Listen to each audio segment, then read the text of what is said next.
kondisi sosial tidak ideal tuh Anda masih gak apa-apa. Tapi kalau Anda tidak makan, Anda tidak minum, kamu punya istri cerewet masih bisa hidup, punya mertua cerewet masih bisa hidup. Tapi kalau tidak makan bisa mati. Berarti penting mana istri sama makan? Penting mana? Makan. Semoga istri Anda dengar. Nanti kamu disuruh makan tapi pulang deh. Islam itu makanya kalau sampai ngaji usul fikih itu ada kitab usul fikih, namanya Lubul Usul. Itu terkenal sekali di pesantren itu. Itu kalau ngapresiasi keseharian itu luar biasa. Izma min mubahin illa wa yatahaqququ bihi tarku haramimma. Karena keseharian yang mubah saat Anda lakukan itu ada kehebatan yang luar biasa, yaitu meninggalkan haram.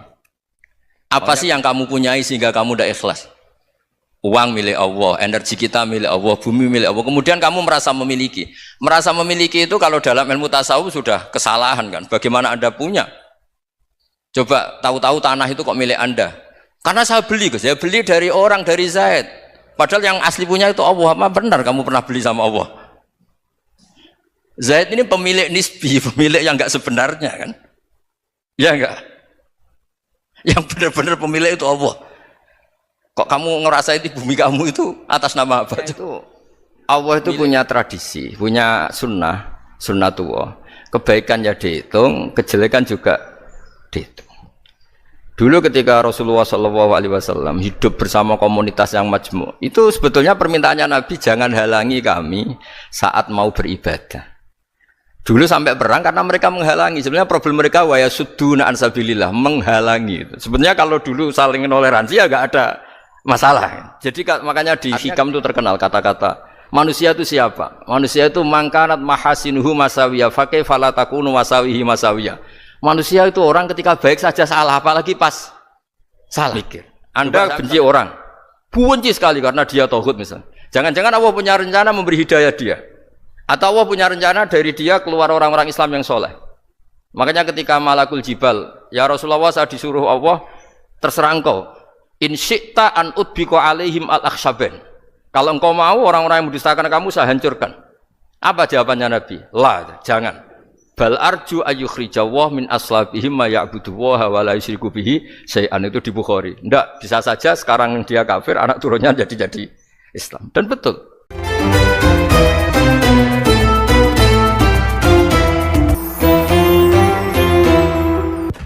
Bismillahirrahmanirrahim. Alhamdulillah Rabbil alamin. Wassalatu wassalamu ala asyrafil mursalin Sayyidina wa lana Muhammadin wa ala alihi wa sahbihi asmin. Amma ba'du. Seperti yang saya sering cerita kalau ngaji, ngatur kiai itu dosa. Tapi karena saya niat baik, sama-sama ngaji, jadi temanya bebas, waktunya juga paling lama saya ngaji paling 20 menit sampai 30 menit. Sesi jawab tanya jawab hanya 2 pertanyaan. Tidak boleh bantah, yang punya diri saya kok diatur.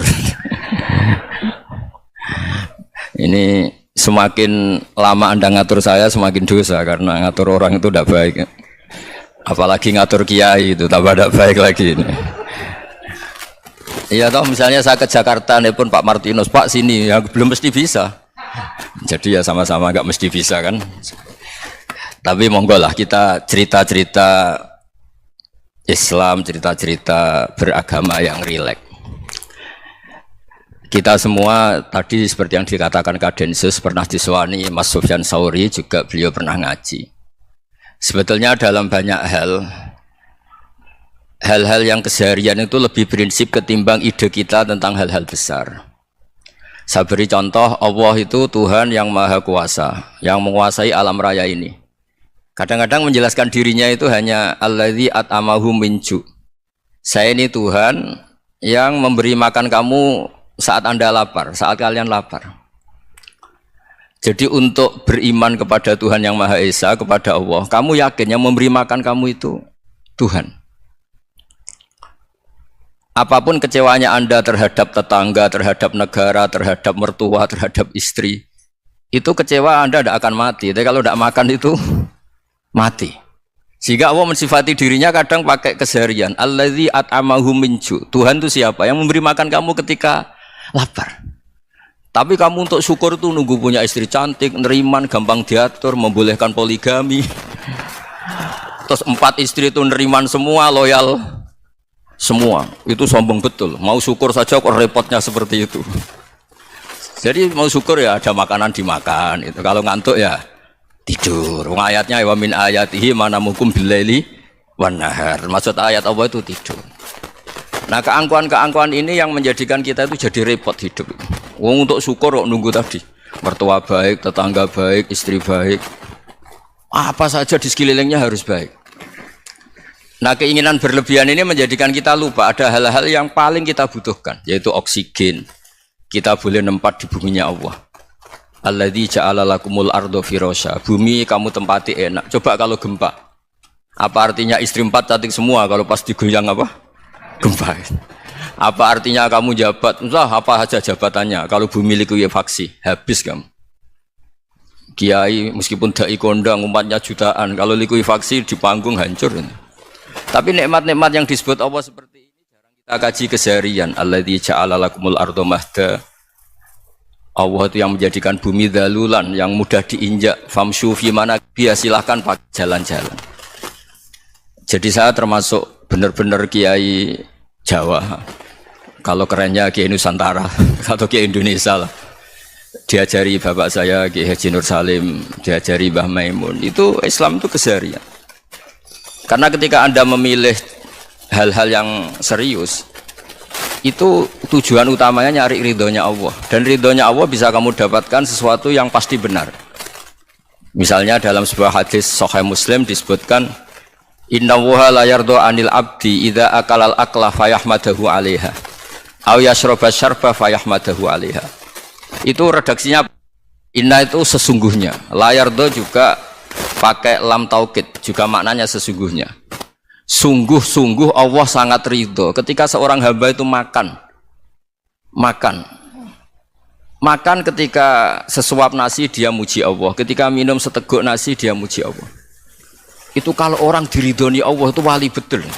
Itu untuk jadi wali itu gampang. Kamu makan ridho, kamu ninjak buminya Allah ridho seneng, kamu hidup keseharian aman seneng. Nah ini supaya sampean kita semua ngaji betapa panduan Rasulullah untuk menggapai ridho Allah itu banyak yang keseharian sekali.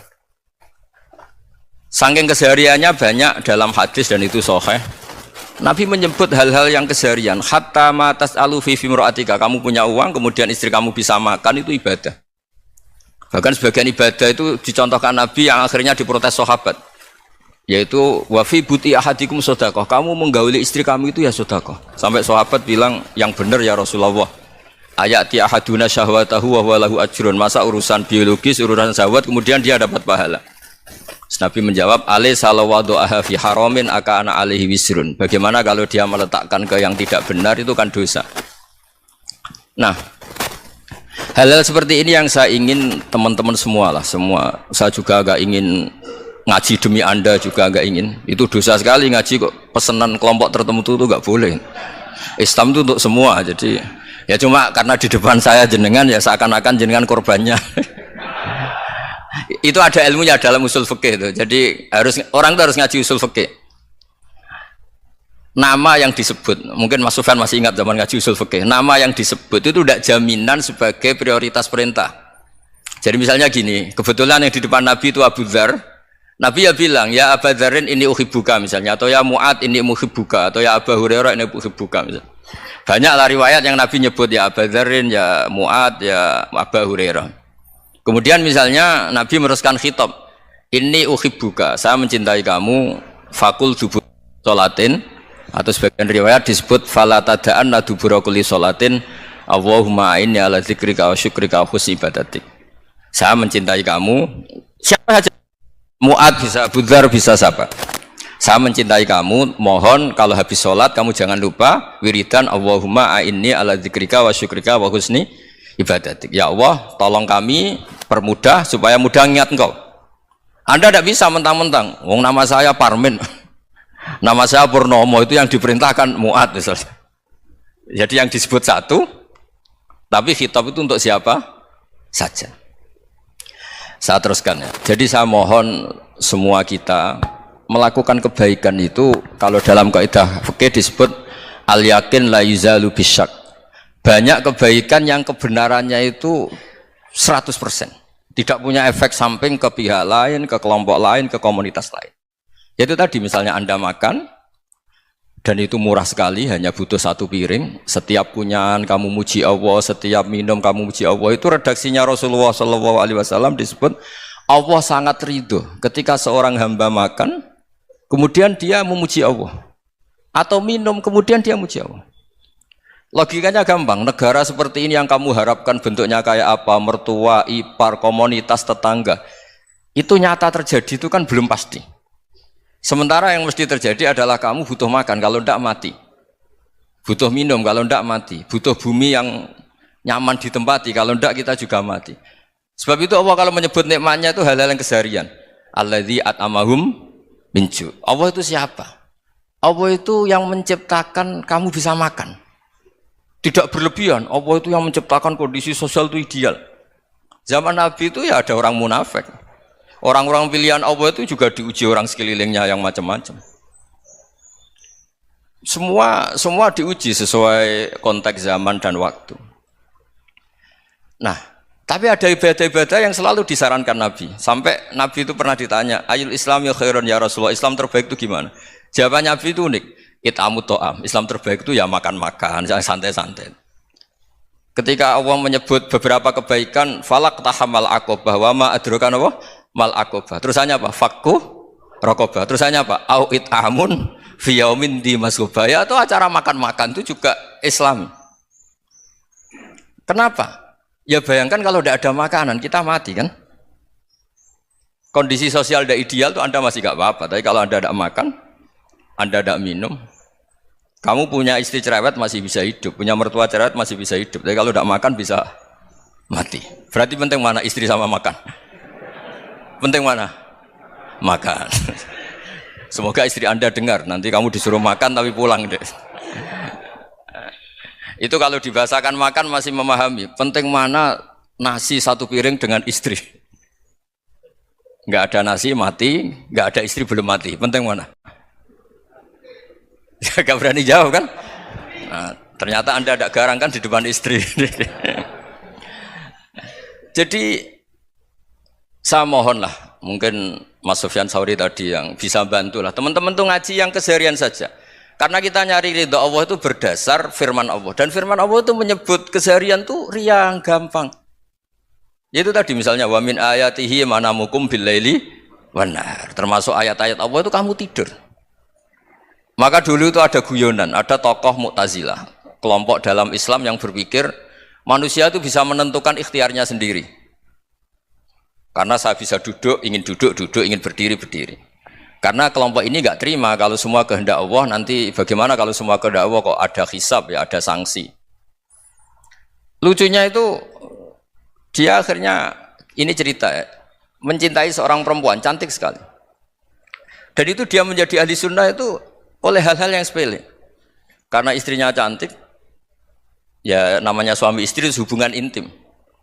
Terus ditanya, Mas, masih ingin lagi? Masih. Silahkan diulang lagi. Wah ya tidak bisa. Katanya manusia bisa menentukan yang diinginkan. Itu tobat itu. Itu nggak bisa ditobatkan Mas Sufyan Ats-Tsauri. Orang cantik yang mudah nobatkan orang itu orang cantik. Segampang itu. Akhirnya kita tahu, makanya kalau dalam kitab Hikam itu disebut al-aqil mayyakul madza yaf'alu wa hubi wal ghafil mayyakul madza af'al. Orang yang punya akal karena sadar ini wilayah Allah, semua milik Tuhan. Itu dia tiap hari berpikir, besok Allah akan melakukan apa terhadap dunia ini. Kamu merencanakan suatu mau plesir ternyata gempa. Mau wisata ke Rusia ternyata perang. Kamu tidak pernah tahu apa yang akan terjadi besok. Wa ma tadri nafsum madza taksibu ghadan. Tapi anda semua kita ini sering punya jadwal permanen. Makanya saya kalau diundang siapa saja, sana takdir. Yang jelas Gus ini acara penting. Ya masih acara penting nak pangeran ngersakno piye? Kowe ape dadi pangeran? Kamu kok mau jadi Tuhan? Itu kadang ya kiai gitu. Penting Gus acara ini jenengan harus memastikan bisa. Loh kamu itu yang ngajarin tauhid, sesuatu itu biadillah kok bilang-bilang apa pasti. Kalau maksa terus tak tobatkan loh kamu kata saya itu. Ya kalau gitu Gus bilang insya Allah. Wah itu hati saya, fisik saya, roh saya sudah bilang insya Allah. Tidak usah kamu latih kata saya. Nah hal-hal tauhid keseharian itu gampang sebetulnya. Wal ghafil yaqulu madza af'al. Tapi orang yang lupa Allah dia setiap hari bilang, besok apa? Kita bisa melakukan apa? Seakan-akan dia itu aktor, dia penting, dia subjek permanen, dia. Padahal kita ini hanya objek kehendak Allah Subhanahu wa taala. Karena kita yakin sesuatu yang terjadi di alam raya ini kita tidak bisa apa-apa. Makanya saya sering ngaji, sering bilang saya. Ketika Anda mensifati Allah, Dia yang menghidupkan. Sudah itu tanamkan sehingga ketika kita mati santai saja. Kenapa santai? Allah punya cara menghidupkan kita. Zaman kita hidup juga gak tahu caranya ngelola jantung, ngelola paru-paru. Kamu juga gak tahu ngelola oksigen yang tidak beracun, tidak mengandung polusi. Tahu-tahu hidup. Gak ingin tua ya tahu-tahu tua, gak ingin mati tahu-tahu mati. Selama ini kita hidup juga gak tahu apa sebetulnya. Hanya gaya tok, punya jadwal, punya planning. Kalau kamu bisa menentukan pilihan Anda, pasti Anda istrinya cantik, 4 neriman semua, kona'ah semua. Nyatanya enggak kan? Ada 1 jelek, cerewet. Wah itu kan, nyatanya enggak bisa apa-apa Anda kan? Dan kamu bawa mati lagi. Nah, itu kan, istri Anda juga gitu, punya keinginan, punya suami yang ganteng, yang jabat, yang neriman, yang enggak poligami. Ya enggak kesampaian juga. Kalau kita ngitung tingkat kegagalan kita itu gagal terus. Ya kan? Nah, terus ingat Allah, madza yaf'alu wa bi. Orang yang punya akal selalu berpikir Allah itu menghendaki apa terhadap saya. Lalu sama-sama orang itu loh. Ngelihat orang yang serius, itu kata Anda itu pemikir berat, serius, senang punya tokoh yang merengut karena kamu anggap serius. Tapi sebagian orang menganggap orang yang serius itu wong merengut, wong masam, wong muka kok ditekuk. Jadi sama itu hati ya muqallibal qulub tsabbit qalbi ala dini, karena kita enggak tahu cara berpikir kita tentang orang lain, tentang sekeliling kita. Misalnya kita orang baik yang jenis ngrumat fakir miskin. Ada orang bangun masjid mewah itu janggal. Apa artinya masjid mewah kalau banyak orang kelaparan? Tapi kalau yang jenis pendidikan apa artinya masjid mewah kalau tidak bisa ngaji? Nanti yang jenis infrastruktur apa artinya ini kalau semuanya punya sudut pandang yang berbeda-beda. Dan Islam mengapresiasi semua kebaikan. Tapi katakan semua kebaikan itu adalah kehendak Allah Subhanahu wa taala. Karena apapun baik Anda itu pakai fasilitas yang diberikan oleh Allah Subhanahu wa taala. Sehingga ini yang disebut qulillah tsumadarhum fi khawdihim yal'abun. Ya kembali tadi ke tema-tema bahwa keseharian Anda ini sudah Islami. Saat Anda tidak bisa melakukan apa saja. Saya sering ada jenazah, biasanya kalau tetangga meninggal saya sering disuruh ngelepas. Saya bilang orang ini baik karena sering ngelamun di rumah, sering nganggur di rumah. Ditanya sama anaknya, kenapa Gus nganggur baik? Ya kalau dia nganggur artinya juga enggak berbuat sesuatu yang maksiat kan? Ya kan? Orang nganggur di rumahnya ya enggak bunuh orang, enggak maling, enggak korupsi, ya namanya nganggur di rumah. Lah cuma istri cara pandang nganggur enggak menghasilkan uang gitu. Tapi juga enggak menghasilkan kriminal kan? Jadi sebenarnya Islam itu makanya kalau sampai ngaji usul fikih itu ada kitab usul fikih namanya Lubul Usul, itu terkenal sekali di pesantren itu. Itu kalau ngapresiasi keseharian itu luar biasa. Izma min mubahin illa wa yatahaqqaqu bihi tarku haramimma. Karena keseharian yang mubah saat Anda lakukan itu ada kehebatan yang luar biasa, yaitu meninggalkan haram. Makanya dulu banyak orang-orang alim ketemu temannya itu guyon sampai semalaman. Itu biasanya yang semangat Islam itu kiai kok ndak tahajud, kiai kok ndak witir. Orang yang sedang mapan uangnya banyak, malam itu tidak kelayaban itu sudah luar biasa. Melawan nafsu supaya tidak maksiat itu sudah luar biasa. Supaya lupa guyon sama temannya semalaman sampai subuh. Gejolok-gejolokan ngenang zaman miskin, zaman kuliah nggak jelas, zaman apa. Melihatnya jangan tarkut tahajud. Seperti ini meninggalkan tahajud, tapi meninggalnya ini talkul muharramat. Jadi kayak apa hebatnya? Sehingga Imam Ghazali punya riwayat yang agak unik. Hatta takuna ibadatu akhiri hadil ummah iku an-naum. Sehingga suatu saat ibadah terbaik umat ini itu tidur gitu. Itu kan riwayat kontroversi. Ketika Imam Ghazali ditanya, kenapa iya? Kenapa kamu mulai keluar dari rumah itu sudah banyak maksiat? Melihat perempuan yang enggak mahram, melihat fenomena. Tapi kalau kamu tidur itu enggak melihat apa-apa.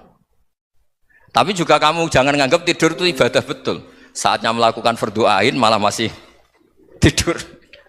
Tapi itu sudut pandang yang menjadikan kita Islam itu gampang. Jadi saat Anda tidak bisa aktivitas apa-apa, misalnya ada beberapa orang yang lumpuh. Lumpuh itu memang nggak bisa Jumatan, nggak bisa ibadah, tapi dia juga nggak bisa maksiat. Tidur itu memang Anda saat itu tidak bisa tahajud, tidak bisa witir, tapi saat itu ada zina, ada maling, tidak gosipkan orang, tidak bully orang, tidak menanamkan kebencian, tidak hasud. Sehingga tidur menurut Allah Ta'ala wa min ayatihi manamukum billaili apa? Wan nahar. Karena di tidur itu selain ada unsur istirahat, jaga kestamina, juga ada unsur meninggalkan beberapa keburukan. Nah, saya mohon ibadah yang keseharian ini kita jaga. Supaya kita semua baca ayat itu fasih itu tertanam di hati. Allah itu siapa? Alladzi at'amahum min ju'i wa amanahum min khauf. Dan Allah kalau cerita di Quran itu anna sababnal ma'a sabba tsumma syaqqaqnal ardha wa syaqqa fa ambatna fiha habba wa inaba wa qadba wa zaituna wa nakhla wa hada'iqa hulba. Kamu tahu saya ini siapa, kata Allah? Saya ini adalah Tuhan yang menurunkan air, kemudian ada tanaman banyak. Habba wa inaba wa qadba, ada zaitun, ada tin, kalau orang Jawa mungkin ada tela, ada padi, ada mangga, ada pisang. Sudah. Wa inaba wa zaituna wa nakhla wa hada'iqa hulba, ada perkebunan yang lebat. Tujuannya apa? Mata Allahkum, silahkan kamu pakai, kamu nikmati. Tapi karena kadang kita ini punya ide-ide besar. Tadi untuk syukur saja nunggu punya istri riman, rumah baik, tetangga baik, komunitas baik, semuanya baik baru syukur. Lama-lama nanti ada di surga, syukurnya nunggu surga paling kelas A. Itu sudah ada yang menghuni Rasulullah, kamu nggak boleh di situ. Masa untuk syukur saja repotnya, masya Allah. Jadi mohonlah Quran yang kalau Anda hafalkan juz sama itu kan ada ayat-ayat yang kayak tadi.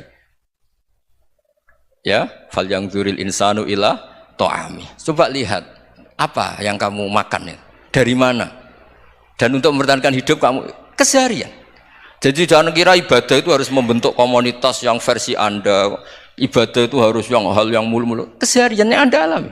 Loh, ini saya tidak bikin-bikin. Saya ngaji bukan karena berdasar pesanan. Itu ayat yang saya bacakan betul ada ayatnya kan. Fal yang dzuril insanu ila to'ami. Anna sobabnal ma'a sobba. Thumma syaqqaqnal ardo syaqqa. Fa'ambasna fiha habba wa inabau wa qadba wa zaituna wa nakhla wa hada'iqa ghulba. Terusannya apa? Mata'al lakum, silakan kamu nikmati. Mata itu silakan kamu nikmati. Ya kayak sampean dikasih hidangan ya makan. Ya sudah makan. Habis makan ya minum. Habis itu ngantuk ya tidur. Ya sudah normal-normal saja. Kayak apa indahnya Islam. Tapi Anda mencari Islam yang gimana lagi? Nah, itu yang diajarkan guru-guru kita, diajarkan sanad kita sampai Wali Songo, sampai Rasulullah SAW. Bahwa pada akhirnya ada jihad, ada perang. Itu dulu memang perang, bukan membunuh. Beda. Dulu kita dijajah Belanda ya perang, dan itu normal karena kita dijajah. Jadi ketika orang lain ingin baik sama kita, wa in ahadum minal musyrikin astajaroka ya fa'jirhu hatta yasma'a kalam Allah. Kalau mereka ingin baik ya kita baik. Makanya ada istilah musta'man, mu'ahad. Kalau mereka ingin damai, berdampingan dengan kemajmukan ya itu yang lebih baik. Karena memang Islam menghormati proses perdamaian. Wa in janahu nawa lisalmi ya fajnah lah. Kalau ingin damai ya kita harus damai. Jadi andai kan dulu Belanda datang ke Indonesia kok minta besanan gitu. Ya mungkin kita juga seneng karena memperbaiki hidung kan kalau minta besanan gitu. Nah tapi wong jajah dulu itu kan masalah kan? Apa? Masalah kan? Jadi saya mohon, jadi apa? Saya tadi minta sama Bapak Kadensus kemarin juga pernah main ke saya.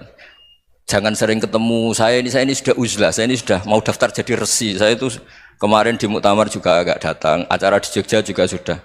Karena memang keluarga saya dulu itu bahasa ya, bapaknya bapak saya itu nggak keluar rumah itu puluhan tahun. Memang punya adat uzlah.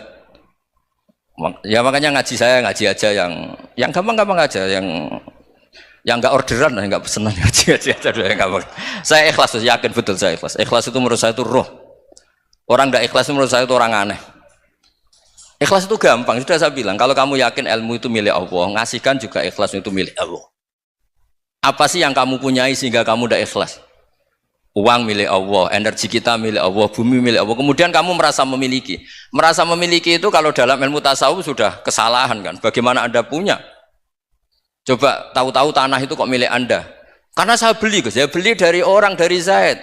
Padahal yang asli punya itu Allah. Apa benar kamu pernah beli sama Allah?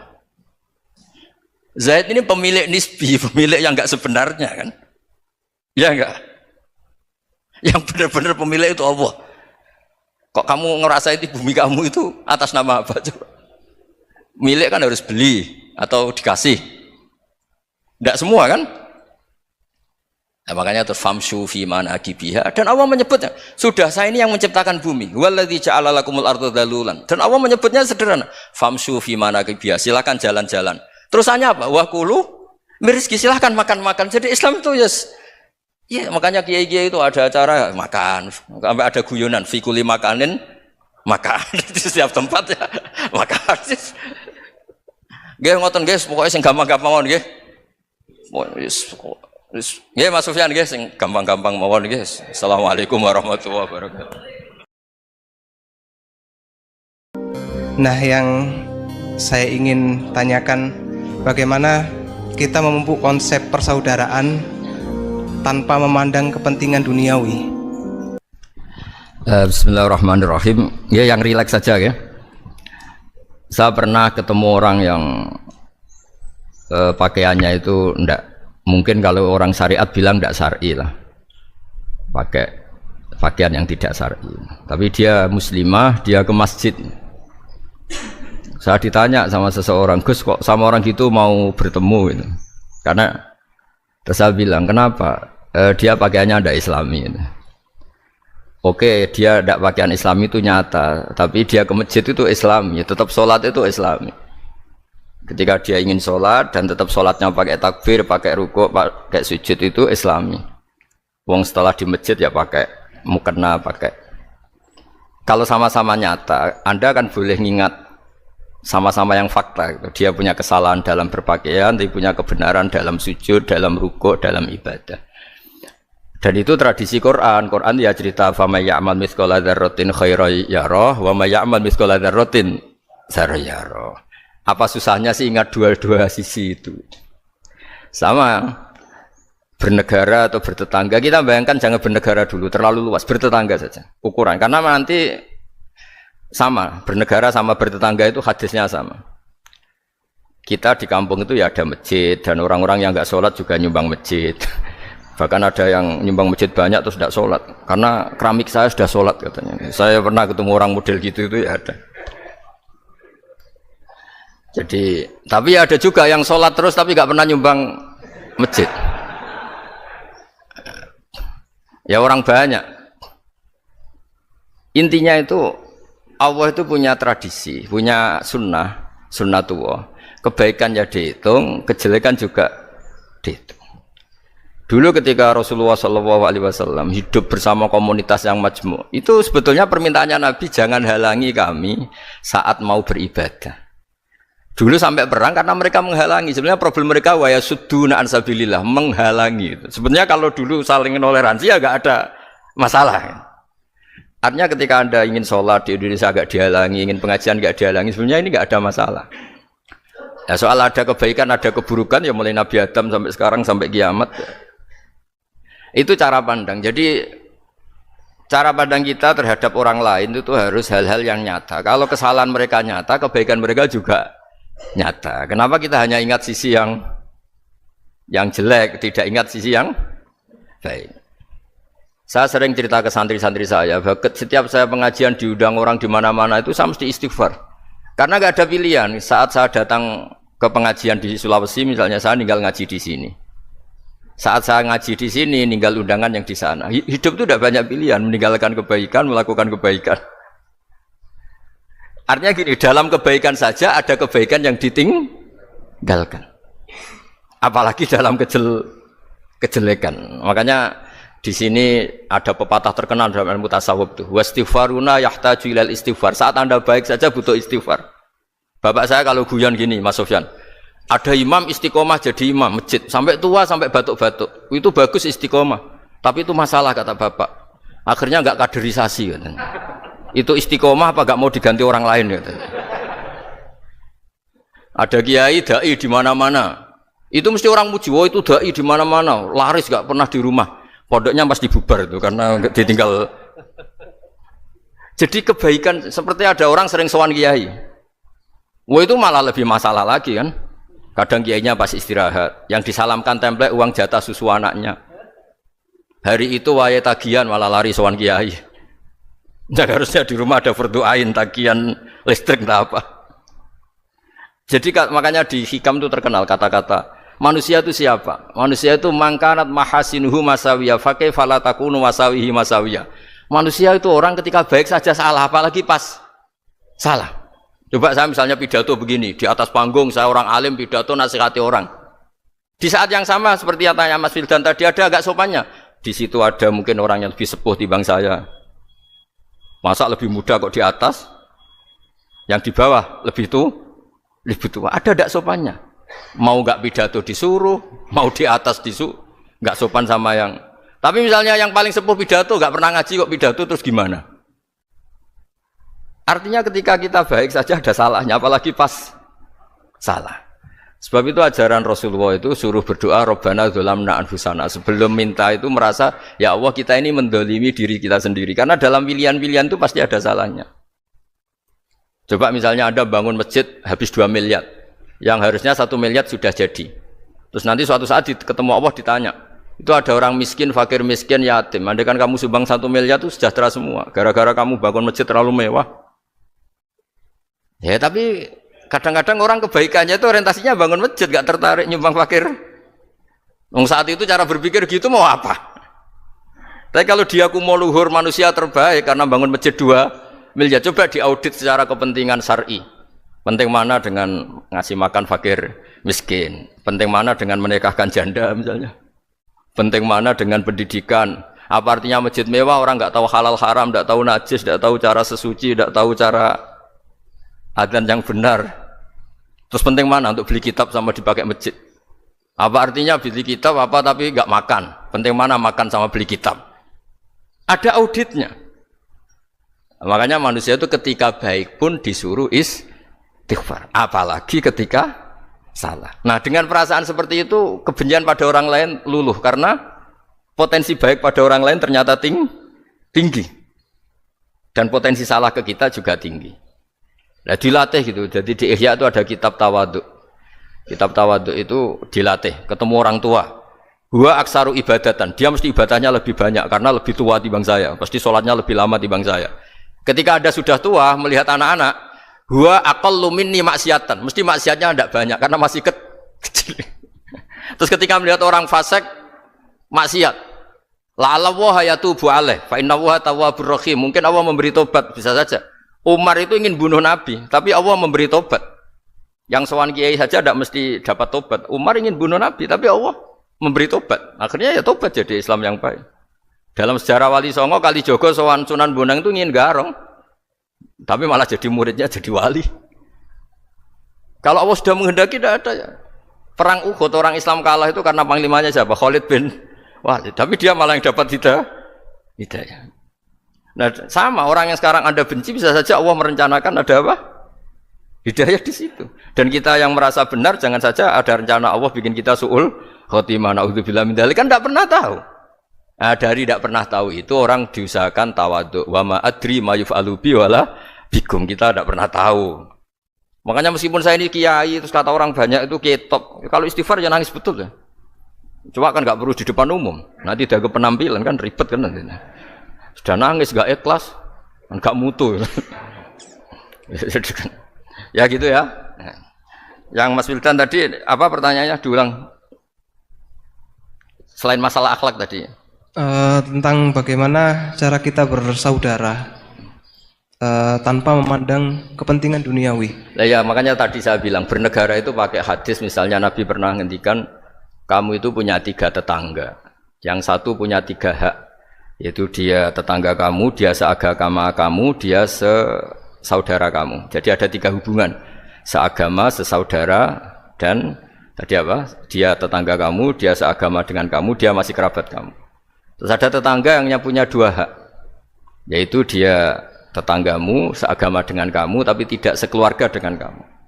Terus ada tetangga yang punya 1 hak, dia ada keluarga kamu, dia ada seagama dengan kamu, tapi tetap punya hak karena itu tetangga kamu.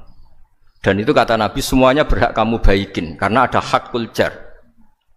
Makanya dulu doa ada bil kubri itu ceritanya sederhana. Ada seorang perempuan Yahudi ya, sowan Sayyidah Aisyah.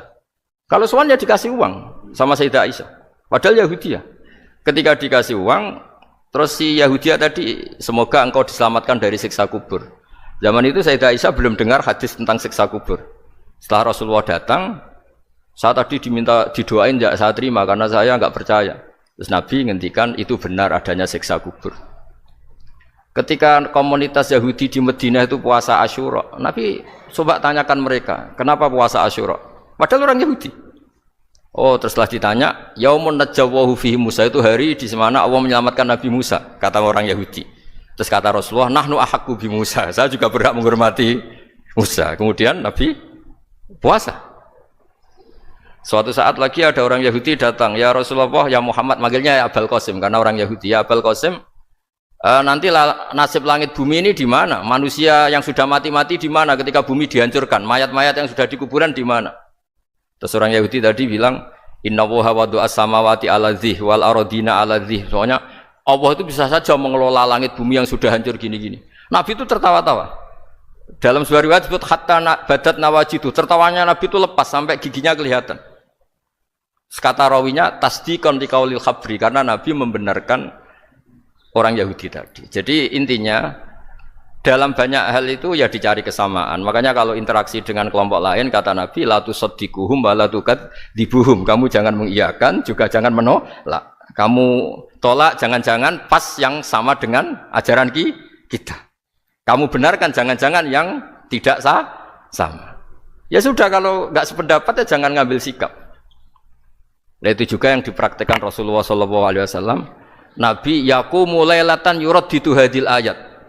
Nabi pernah sholat 1 rakaat hanya ngulang 1 ayat. Itu aja gak selesai. Yaitu ngulang-ngulang ayat. Fa'akulu kama qolal abdus sholeh in tu'adzibhum fa'innahum ibaduk wa in taghfir lahum fa'innaka antal azizul hakim. Pun Gusti kula nyerah. Semua ini hamba jenengan, monggo jenengan napakno sing duwe jenengan. Intinya itu ini wilayah jenengan, ndak wilayah saya. Nah, kadang-kadang kita sebagai manusia itu jumawa seakan-akan itu wilayah kita. Kita nyiksa terserah kita, mengampuni ya terserah kita. Padahal tidak milik kita. Dunia ini milik Allah Subhanahu wa Ta'ala. Makanya yang terakhir saya ijazahkan ijazah bapak. Bapak saya itu orang hafal Quran, alim tapi lucu, senengannya guyon. Kalau ngajarkan saya tauhid, tasawuf itu gampang. Hak, kamu punya tetangga, punya Innova. Terus kamu berpikir, kamu miskin berpikir. Itu pajaknya aja berapa? Kalau bannya sudah halus itu gantinya kayak apa, kalau rusak kayak apa. Terus kata bapak, orang melok duwe kok mikir, udah ikut punya kok mikir. Terus coba kamu nggak ikut punya Alphard, terus saya mikir, wah itu pajaknya berapa Pak Martinus, bisa dipakai beli motor kan, pajaknya apa? Alphard ini. Oh nggak ikut punya kok. Nah, dunia itu rawekmu, mau pikir lah, apa sing duwe. Maksudnya itu, dunia itu milik Allah, apa kamu pikir itu milik yang punya gitu. Nah, itu yang dimaksud dalam ilmu tasawuf, da'it tadbir fama qoma bi ghairuk la tuqim bihi nafsak. Sudah kamu tidak usah ikut campur, itu wilayahnya Allah kata itu, karena wong enggak ikut punya kok ikut mikir. Anda benci orang, benci sekali karena dia tauhid misalnya. Jangan-jangan Allah punya rencana memberi hidayah dia. Atau Allah punya rencana dari dia keluar orang-orang Islam yang soleh. Makanya ketika Malakul Jibal, ya Rasulullah saya disuruh Allah, terserah engkau. In syi'ta an udbiko alaihim al-akhshaban. Kalau engkau mau orang-orang yang mendustakan kamu saya hancurkan. Apa jawabannya Nabi? La, jangan. Bal arju ayyukhrijawah min aslabihim ma ya'buduwaha wa la yusyriku bihi syai'an, itu di Bukhari. Enggak, bisa saja sekarang dia kafir, anak turunnya jadi Islam. Dan betul. Abu Jahal punya anak Ikrimah, Abu Lahab punya anak Darrah. Walid itu musuh besarnya Nabi, punya anak Khalid. Ya sudahlah, kita selalu berharap bahwa ini wilayahnya Allah. Sudah, kita berharap agama ini bagi yang selalu punya harapan. Limangkan yarjuwoha, orang yang selalu punya harapan. Kita berharap tambah hari tambah baik, tambah damai, tambah kondusif, tambah segalanya baik. Dan saya seperti ini juga ingin ikhlas dan akan selalu ikhlas. Ya, saya sering bilang kalau pejabat mau sini itu sering tak ngel-ngel. Saya ini sudah ingin Indonesia itu baik itu tanpa diminta. Kalau diminta itu malah seakan-akan saya belum melakukan, kan? Sudah saya lakukan kok baru minta, karena ini wilayah kita semua, artinya ingin baik itu keinginan kita semua, status kita. Kata Sayyid Zabidi dalam kitab Ithaf, keinginan baik itu syakhsiyatuk wa hakikatuk. Itu kamu sekali. Manusia itu kan Kata Allah Ta'ala, saya pertama menciptakan manusia itu hunafa, orang yang berkeinginan baik. Baru digoda setan terus macam-macam. Jadi keinginan baik itu hakikatuk wa syakhsiyatuk. Itu kamu sekali. Ingin baik itu kamu sekali. Itu status kamu katanya. Makanya orang preman kayak apa, mabuk kayak apa, ada orang kecelakaan, pikiran pertama itu nolong. Itu yang normal. Soal ada kasus, pikiran pertama ngambil HP-nya itu 00, sekian persen. Jadi pikiran pertama mesti nolong itu. Karena itu syakhsiyatuk wa hakikatuk.